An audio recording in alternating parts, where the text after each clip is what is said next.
everyone, welcome back to our today's session. Myself Saloni Pandey and my dear students. आज के हमारे session में हम डिस्कस करने जा रहे हैं general knowledge that is some of the important GK questions related with your current affairs and static GK that will be so much important for your upcoming entrance examination, we can say. Okay, so let's begin our today's session with the first question, that is, why is the Siliguri corridor considered a critical security concern? So there are options like it houses India's largest naval base, or it is located along the line of control, or it connects India's northeast to the mainland, or it is India's trade corridor with China. So we know that the Siliguri corridor, that is very important corridor and has been in news since India and Pakistan started with a war kind of situation where Operation Sindoor initiated, and after that, there were hostilities between the two countries. Where one of the leader of or ex-leader of Bangladesh said that we should acquire India through Siliguri corridor or chicken neck. So here comes the importance of the Siliguri corridor or chicken neck. Now it is the mainland. It connects the northeast to the mainland. If you can see the map of India, so from the northeastern region, it is somewhat like this. Now, this uh, area, बहुत छोटा सा area, just of 40 to 44 kilometer, this area is known as Chicken Neck or Siliguri corridor. Okay, that connects this whole northeast to the mainland India. So that's why this is of very much importance. It connects the north India's northeast to the mainland, as is the correct answer is this. It is a narrow 20-22 kilometer wide land strip in West Bengal that forms the only land link between rest of the country and northeastern states. So any kind of disruption if takes place here, so it is going to isolate the northeast with the mainland. Now we have another question. Which development has recently raised strategic concerns near the Siliguri corridor? Bhutan's pact with Nepal, revamp of Lal Monirhat Air Base in Bangladesh, China's withdrawal from Doklam, or India's ban on cross-border trade. So why this issue has been raised, or why we are talking about Siliguri corridor? So the reason is Bangladesh's revival of Lal Monirhat Air Base. This Lal Monirhat Air Base has been revived by Bangladesh, and in this again the Chinese in assistance is there. It has been alleged. So ultimately, this increases India's security concerns. That's why we are discussing about the Siliguri corridor. Another one we have is what type of court order was passed by Delhi High Court to protest Sadhguru's personality rights.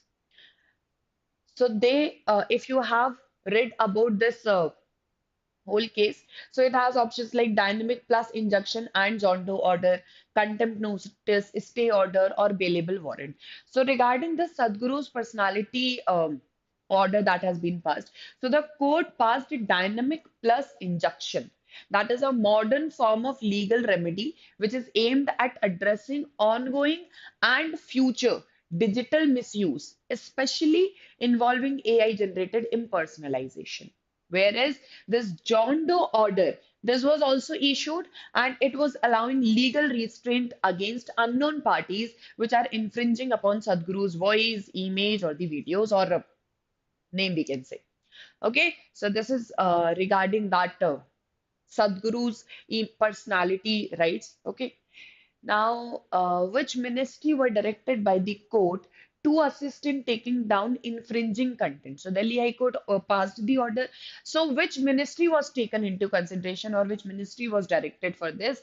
So, the options are MHA, MOD, MOSPI, MEA, MOF, Niti Aayog, or DOT, or MeitY. So, the correct answer of this question is the Department of Telecommunications, that is DOT, and the Ministry of Electronics and Information Technology, that is MeitY. So these were ordered by the Delhi High Court to block or suspend the websites and social media accounts which are misusing Sadhguru's personality. So these ministers are responsible, or these ministries are responsible for regulating the digital platforms and cyber law enforcement. Okay, so the correct answer of this question is DOT, and MeitY. These were the ministries that the court guided to regulate the order. Now, what was the industrial growth rate recorded in India for April 2025? April 2025 industrial growth rate recorded in India. You should know this. Now, yes, the correct answer of this question is your option C, that is 2.7 percentage. According to the IIP data that has been released by MOSPI, so industrial growth in April 2025 slowed to 2.7%, which marks an 8-month low due to weak performance in mining, electricity, and consumer non-durables. So the correct answer is 2.7%. And always keep yourself updated with the data because things keep on changing even month by month. है ना? So when we are preparing, always be updated with all of these data and the current affairs. Now, which sector experienced contraction in April 2025 according to IIP data? Manufacturing, capital goods, consumer durables, or mining? Which sector experienced a contraction in April 2025? So this has been observed or this has been experienced by the mining sector. It contracted by 0.2%, which is marking its first decline since August 2024, which attributes to the operational bottlenecks and the regulatory issues. So this was the reason that the mining activities have been hampered here. Sheikh Hasina.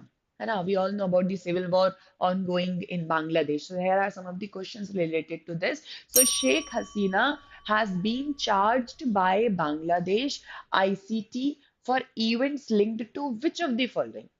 For which reason Sheikh Hasina was charged here? For 1971 Bangladesh Liberation War, for April 2025 election interference, for misuse of foreign aid funds in 2023, or for suppressing the student-led protest in 2024. So yes, we all know the correct answer of this question. Yes, we all know. Yes, the correct answer is option D, that is the suppression of a student-led protest. So she has been charged for this, that she allegedly violently cracked down on the students' protest demanding who were demanding public sector reforms in July August 2024, which led to mass casualties and human rights violations. Okay. Now, who became Bangladesh interim leader after Sheikh Hasina's resignation? So when Sheikh Hasina gave her resignation, so who became Bangladesh interim leader? We have options also: Tariq Rahman, Muhammad Yunus, Abdul Hamid, or Hussein Muhammad Irshad. And the correct answer is yes, it is after Hasina's resignation, Nobel laureate Muhammad Yunus was appointed as the interim leader, and his administration subsequently banned the Awami League and revived the legal proceedings under the ICT. Right? So this is the correct answer of this question. And in which year did the first female batch of female cadets join the National Defense Academy? So you have to tell me the year when the first batch of female cadets joined the NDA or National Defense Academy. 2020, 21, 22, or 2023? What's the correct answer of this question? Yes, when they joined NDA, it is 17 female cadets and their graduation in 2025, which marked this 3 years of intensive military and academic training. So, as such, the joining year is 2022. Okay, so the first group of 17 female cadets they joined NDA and that they joined in 2022, which marked the Supreme Court directive that allowed women to appear for the NDA. Okay, so the graduation they did in 2025, and ultimately the events keep on coming. Now, what is the total installed capacity of Ghatampur thermal power project in Uttar Pradesh? So, in Uttar Pradesh, there is this Ghatampur thermal power project. You have to tell me what is the installed capacity of this project or of this plant. So the correct answer is your option A, that is 1980 megawatt. Now let's know about this Ghatampur thermal power project. So this Ghatampur thermal power project is designed as a supercritical thermal power facility, which is consisting of three units. Okay, each has a capacity of 660 megawatt. It has three units. Okay, each has the capacity of 660 megawatts. So the total installed capacity is 1980 megawatt. And this project is a joint venture between NLC India Limited, remember this, NLC India Limited and the Uttar Pradesh Rajya Vidyut Utpadan Nigam Limited, which aims at bolstering this power generation in the region. Clear? I hope so the questions are clear to you. है ना? And this is how you have to answer all of these questions. Now we have another question. Let's discuss this.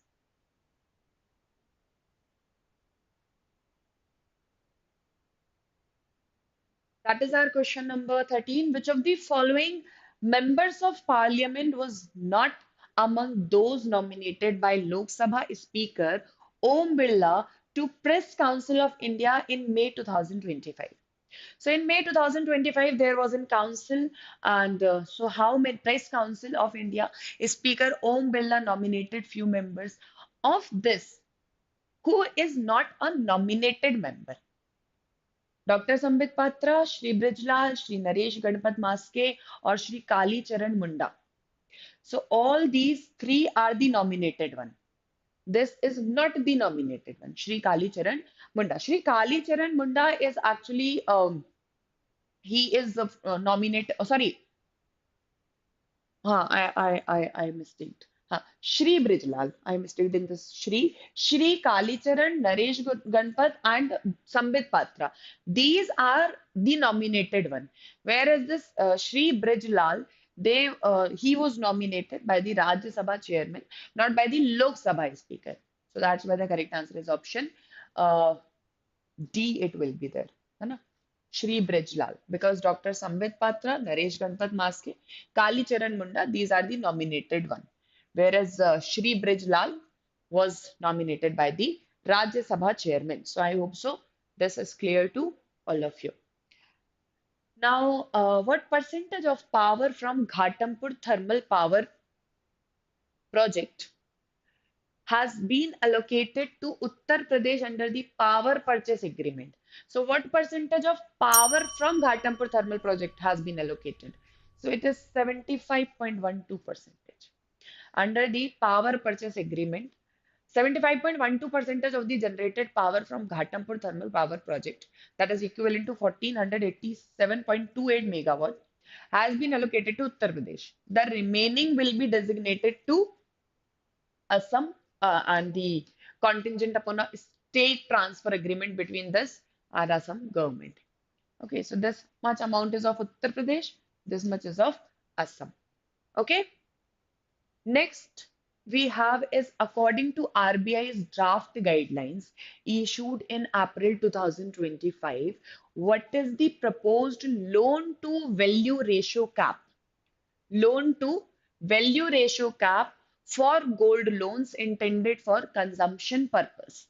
Okay, so what is that RBI's draft guidelines? What should be the proposed loan to value ratio? 90%, 80%, 75%, or 70%? So the correct answer is your option C, that is 75%. Loan to value ratio at 75% for consumption related to gold loan, including NBFCs. Okay, and this move is intended to reduce the risk exposure and ensure more responsible lending, especially given the recent rise to in defaults and NPAs in the gold loan sector. So that is the reason that why we have kept it as 75%, the loan to value ratio. I hope so this is also clear. Now moving forward to another question.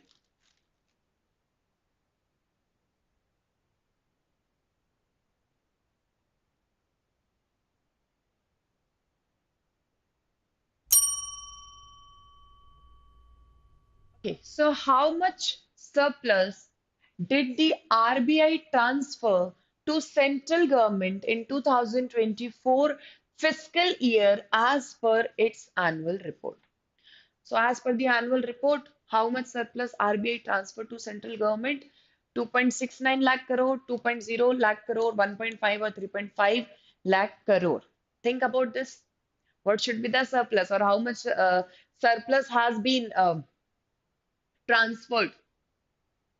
And any guesses for the answer? It is 2.69 lakh crore. Okay, this much surplus RBI transferred to the central government in financial year 24-25. Okay, and this was due to the rise in the net income, which has been driven by highest forex transaction, है ना? For foreign income and interest income. So this adjustment in the economic capital framework with the contingency risk buffer set at 6% plus minus 1.5% also facilitated this transfer. So what were the reasons why we are gaining and all that is related here. Now, what was the reported growth in RBI's digital rupee transaction value in financial year 24-25? Reported growth in RBI's digital rupee. It is 334 percentage increase in the transaction value, and it reached to 1016.5 crore. है ना? RBI expanded both retail and wholesale pilot programs, and the digital rupee value increased by this 334 percentage. Clear? Now, which Indian unit participated in the 17th nomadic elephant exercises held in Ulaanbaatar, Mongolia in 2025? Hmm. Which Indian unit participated in the 17th nomadic elephant exercise held in Ulaanbaatar, Mongolia 2025? Arunachal Scouts, Para SF, Gorkha Rifles, Garhwal Rifles. It is Arunachal Scouts. The Indian Army was presented by 45 personnel from Arunachal Scouts, a unit specialized in operating in mountainous terrains. So Arunachal Scouts were there who supported them. Now, what was the estimated financial damage caused to Russia by Operation Spider's Web as per Ukrainian sources? So this Operation Spider's Web caused damage to Russia. So according to Ukraine, how much is the estimated financial damage that has been caused? $1 billion, 7 billion, 3.5 billion, or 500 million? And the correct answer is it caused $7 billion loss financial damage to Russia. And this is something big. So Operation Spider Web, remember this. Operation Spider Web between Russia and Ukraine, and Ukrainian officials estimated that the total damage is $7 billion because 41 aircrafts and strategic bombers like Tu-95, A-50, highly expensive military assets. All of these were here damaged. Now, which of the following strategy was uniquely employed by Ukraine in Operation Spider's Web to bypass Russian air defense? What was the strategy? Low altitude missile strike from NATO territory, launch of drones from underwater submarines, deployment of drones via Trojan horse trucks inside Russian territory, or use of space-based kinetic projectiles. So yes, the correct answer is option C, that Ukraine used unconventional Trojan horse tactic, where the drones were smuggled into the Russian concealed in wooden truck structures and later on launched from the near air bases. So this allowed Ukraine to bypass Russia's traditional air defense system and strike deep targets with surprise precision. Okay, now few more questions. Who was the first woman film star nominated to the Rajya Sabha? Jaya Prada, Smriti Irani, Shabana Azmi, or Nargis Dutt? First woman film star who nominated to Rajya Sabha. And the correct answer is Nargis Dutt. First woman film star nominated or elected to the Rajya Sabha, we can say. है ना? So it was in the early 1970s. Nargis became the first patron of the Spastic Society of India and her subsequent work within that organization, so which recognized her as a social worker and ultimately nominated for Rajya Sabha. Now, Badami cave temples is related to rock cut architecture located in Rajasthan, Karnataka, Tamil Nadu, Maharashtra. Badami cave temples related to rock cut architecture, which is located in, they are located in Hindu and Jain cave temples in Badami, a town, Bagalkot district in Karnataka, northern part of Karnataka, India. Clear. So these Badami Chalukyas were present in your South India, we all know. And so related to that, the question is about these caves. Now, under the Ladakh Land and Job Regulations of 2025, who is eligible to be considered a domicile of Ladakh for government employment purposes? So, a person who has worked in Ladakh for 5 years, a person who owns land in Ladakh, a person who has studied in Ladakh for 7 years and appeared in class 10th or 12th there, or a person who visits Ladakh annually. So, who is going to be under the Ladakh land and job regulations? So, it is according to the Ladakh Civil Services Decentralization and Recruitment. First is resided in Ladakh for 15 years, studied in Ladakh for 7 years and appeared in 10th or 12th examination or in the UT. Children of central government employees who served in Ladakh at least 10 years. So accordingly, if we see, so C will be the correct answer as to appeared in 10th and 12th examinations. Okay. So these were the all questions for our today's session. I hope so that all the questions are clear to you with their answers and you understood the topics, what you need to understand and what you need to study further. Okay, so keep on studying. We'll be meeting in our next session. Till then, take care, everyone. Thank you so much for today and all the very best to all of you. Thank you so much.